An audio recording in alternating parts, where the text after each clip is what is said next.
It's now moved to Cape Town, and it's been chaos today because taxi commuters have pretty much been left stranded because the taxi association Santaco has decided to stop all its operations. They're on a 7-day stay away. They're very unhappy with the authorities. The authorities, on the other hand, are saying, we are not going to stop impounding vehicles that are not roadworthy. Well, it's been quite a day, so let's get the very latest from our reporter, Kevin Brandt. Kevin, thank you so much for joining us. So it's 6 o'clock, still rush hour. How are things? Are people finding a way home? Give us an update. Good evening, Sally. Unfortunately, it appears as if it's still going to be a very long wait for the hundreds of commuters who are still queuing here at the bus terminus right next to the Cape Town train station in the hope of getting a lift back home. Not sure even when they will get there. I earlier on spoke to some parents who are also still here, and they came to fetch some of their school children at the school year in the area, and also not knowing they're now stranded here, not knowing exactly when they'll be able to go back home. And the other issue is that they still have to make their way back to the CBD come tomorrow.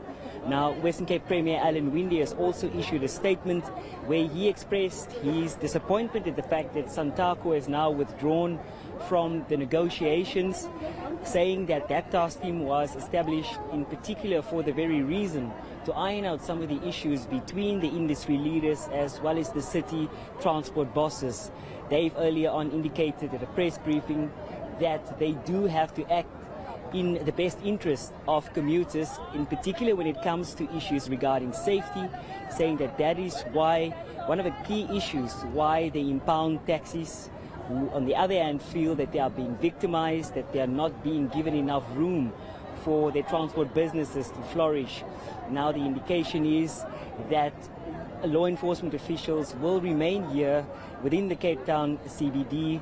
There is a heavy police as well as law enforcement present here at the Grand Parade, as these commuters are now still waiting to see when they will be able to get a bus. They normally don't use the bus service. Most of them normally they use taxi transport, but saying as a result of the strike from the taxi workers, they are now today forced to make use of the bus service for transportation home. Sally? Kevin, is it going to be another day of chaos tomorrow? Because Santaco says it's a 7-day stay away.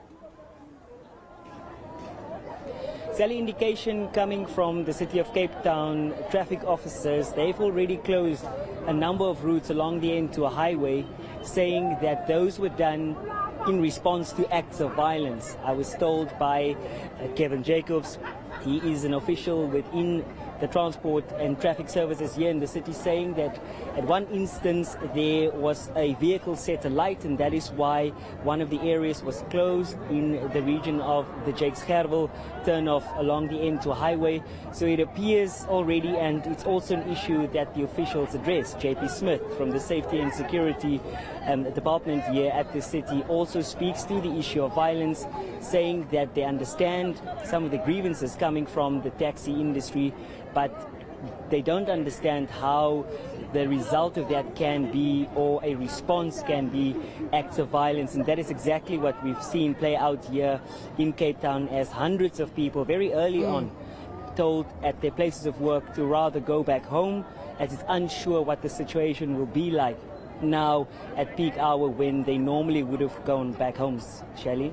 Yeah, absolutely. Kevin Brandt, thank you so much. It does seem like tomorrow will be another uncertain day potentially in Cape Town. That's our reporter, Kevin Brandt. Now